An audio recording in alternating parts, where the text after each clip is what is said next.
दोस्तों आज के इस वीडियो में हम डिस्कस करने वाले हैं LIC के एक इन्वेस्टमेंट प्लान के बारे में, जो कि इंश्योरेंस कम इन्वेस्टमेंट प्लान है।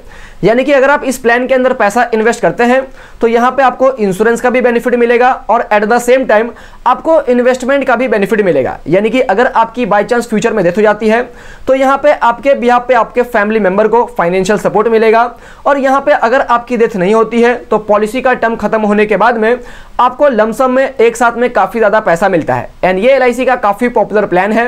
एंड ये जो प्लान है इसका नाम है LIC जीवन लाभ और इसका प्लान नंबर है 936। तो आज के इस वीडियो में हम सबसे पहले ये डिस्कस करेंगे LIC जीवन लाभ के इंपॉर्टेंट फीचर के बारे में, फिर हम इसके बेनिफिट्स को डिस्कस करेंगे और यहाँ पे हम एक एग्जांपल के हेल्प से ये भी समझेंगे कि आप इस प्लान के अंदर कितना प्रीमियम पे करेंगे तो आपका कितना पैसा बन सकता है।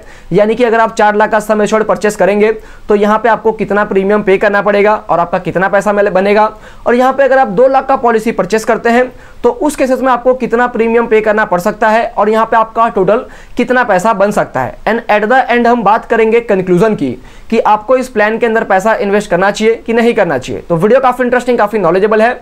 आपसे रिक्वेस्ट यह है दोस्तों कि वीडियो पूरा एंड तक देखना ताकि कोई भी इंपॉर्टेंट पॉइंट मिस ना हो जाए। तो यहाँ पे हम सबसे पहला LIC का जो जीवन लाभ वाला प्लान है जिसका प्लान नंबर है 936, इसके कुछ इंपॉर्टेंट फीचर को डिस्कस कर लेते हैं। तो यहाँ पे सबसे पहला है पॉलिसी टर्म, यानी कि आप कितने समय के लिए पॉलिसी परचेस कर सकते हैं।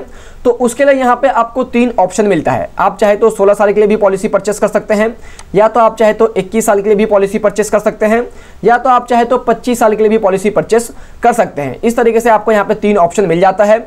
उसके बाद यहाँ पे अगर मैं प्रीमियम पेमेंट टर्म की बात कर लूँ तो यहाँ पे अगर आप 16 साल का कोई पॉलिसी परचेस करेंगे तब आपको सिर्फ 10 साल तक ही प्रीमियम पे करना है, और अगर आप कोई 21 साल का पॉलिसी परचेस करेंगे तो उस केसेस में प्रीमियम आपको सिर्फ 15 साल ही पे करना है, और यहाँ पे अगर आप कोई 25 साल का पॉलिसी परचेस करेंगे तो उस केसेस में प्रीमियम आपको सिर्फ 16 साल ही पे करना है। उसके बाद यहाँ पे अगर मैं minimum and maximum entry age की बात कर लूँ तो यहाँ पे इस पॉलिसी को परचेस करने के लिए आपका जो मिनिमम एज है वो 8 साल होना चाहिए। यानी कि अगर आप अपने बच्चे के नाम पे ये पॉलिसी ओपन करवाना चाहते हैं तो आपके बच्चे का 8 ईयर कंप्लीट होना चाहिए। और यहाँ पे मैं मैक्सिमम एंट्री एज की बात कर लूँ वो है 59 ईयर, यानी कि अगर किसी पर्सन का एज 59 ईयर से ज़्यादा है तब वो इस प्लान के अंदर पैसा इन्वेस्ट नहीं कर सकते। उसके बाद यहाँ पे अगर मैं मैक्सिमम मैच्योरिटी एज की बात कर लूँ तो मैक्सिमम मैच्योरिटी एज है 75 ईयर, यानी कि आप कोई भी एज में इस प्लान में पैसा इन्वेस्ट करेंगे 75 ईयर में आपका जो प्लान है वो मैच्योर हो जाएगा।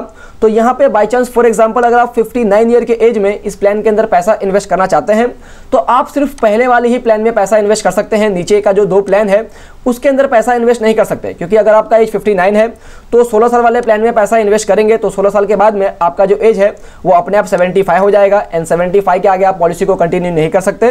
तो इस तरीके से जो मैक्सिमम मैच्योरिटी एज है वो है 75 ईयर। उसके बाद यहाँ पे अगर मैं मिनिमम सम एश्योर्ड की बात कर लूँ तो यहाँ पे आपको कम से कम 2 लाख का पॉलिसी तो परचेस करना ही पड़ेगा। उसके बाद यहाँ पे अगर मैं मैक्सिमम सम एश्योर्ड की बात कर लूँ तो मैक्सिमम सम एश्योर्ड का कोई भी लिमिट नहीं है, आप कितने का भी पॉलिसी एक्चुअली में परचेस कर सकते हैं। ये डिपेंड करता है आपके इनकम के ऊपर। उसके बाद यहाँ पे अगर मैं प्रीमियम पेमेंट मोड की बात कर लूँ तो आप चाहे तो प्रीमियम का पैसा ईयरली पे कर सकते हैं, या तो हाफ ईयरली, या तो आप चाहे तो क्वार्टरली भी पे कर सकते हैं, या तो मंथली भी पे कर सकते हैं ECS के थ्रू। एंड यहाँ पे आपको ग्रेस पीरियड भी मिल जाता है। अगर आप ईयरली, हाफ ईयरली या तो क्वार्टरली प्रीमियम पे करते हैं तो उस केसेस में आपको 30 डेज का ग्रेस पीरियड मिलता है, और यहाँ पे अगर आप मंथली प्रीमियम पे करते हैं तो उस केसेस में आपको 15 दिन का ग्रेस पीरियड मिलता है। यहाँ पे अब हम LIC का जो जीवन लाभ वाला प्लान है इसके कुछ इंपॉर्टेंट बेनिफिट्स को भी डिस्कस कर लेते हैं। तो यहाँ पे सबसे पहला आता है डेथ बेनिफिट। तो अगर कोई पॉलिसी होल्डर ये वाला प्लान परचेस करते हैं एंड बाय चांस अगर उनकी डेथ हो जाती है तो उनके फैमिली मेंबर को जो भी पॉलिसी का पैसा है वो मिल जाएगा। तो वो कितना मिलेगा, तो जो बेसिक सम एश्योर्ड है यानी कि पॉलिसी होल्डर ने जितने का पॉलिसी परचेस किया है वो मिल जाएगा, प्लस यहाँ पे जो रिविजनरी बोनस बनता है और जो फाइनल एडिशन बोनस बनता है वो भी मिल जाएगा। एंड ये जो बोनस है वो डिपेंड करता है कि पॉलिसी होल्डर ने कितने समय तक पॉलिसी कंटिन्यू किया है। यानी कि पॉलिसी परचेस करने के ज़्यादा समय के बाद में डेथ होता है तो यहाँ पे उनका बोनस ज़्यादा बन सकता है, लेकिन अगर उनकी डेथ जल्दी हो जाती है तो यहाँ पे उनको बेसिक सम एश्योर्ड तो पूरा मिल जाएगा, लेकिन यहाँ पे बोनस उनको थोड़ा कम मिल सकता है, जो मैं आपको भी आगे भी डिस्कस करके बताऊंगा। फिर यहाँ पे अगर पॉलिसी होल्डर की डेथ नहीं होती है, यानी कि पॉलिसी होल्डर सर्वाइव कर जाते हैं, तो मैच्योरिटी के डेट के ऊपर पॉलिसी होल्डर को कितना पैसा मिलेगा, तो यहाँ पे बेसिक सम एश्योर्ड यानी कि पॉलिसी होल्डर ने जितने का पॉलिसी परचेस किया वो मिलेगा, और यहाँ पे जो रिविजनरी बोनस है एंड जो फाइनल एडिशन बोनस है वो भी मिलेगा। एंड ये चीज भी मैं आपको आगे एग्जाम्पल के थ्रू डिटेल में बताऊंगा।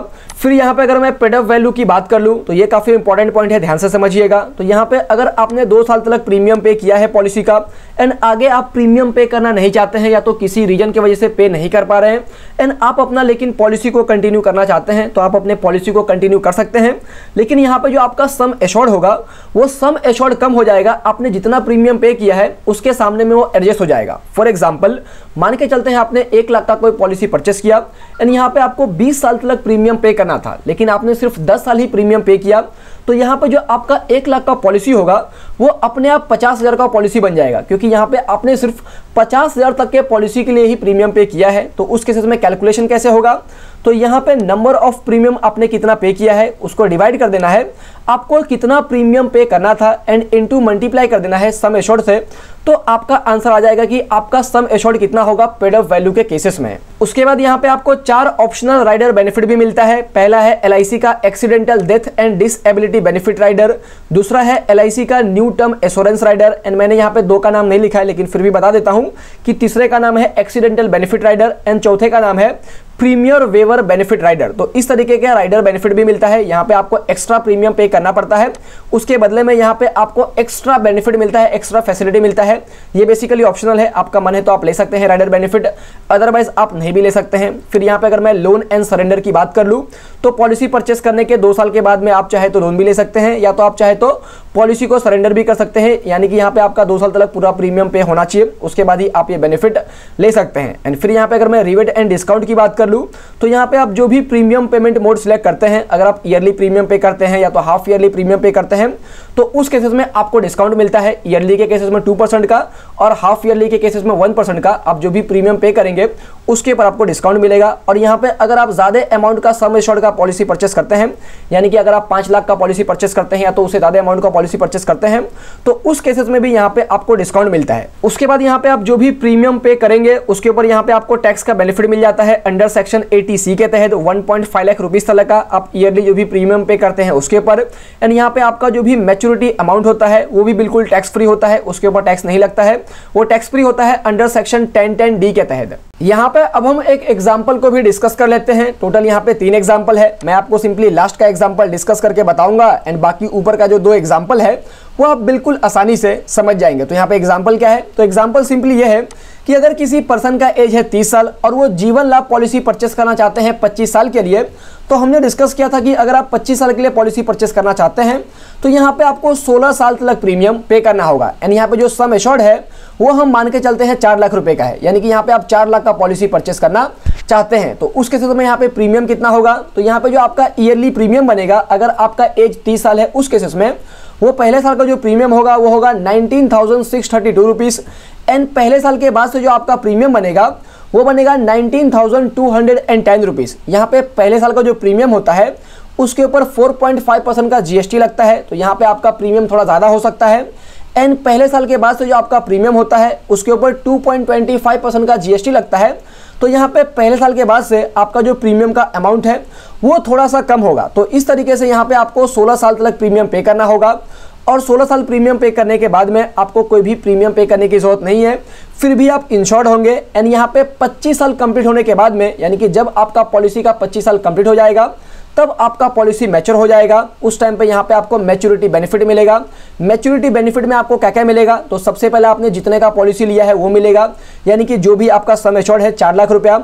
फिर यहाँ पे आपको रिविजनरी बोनस मिलेगा जो कि होता है 4,70,000 हमारे केसेस में।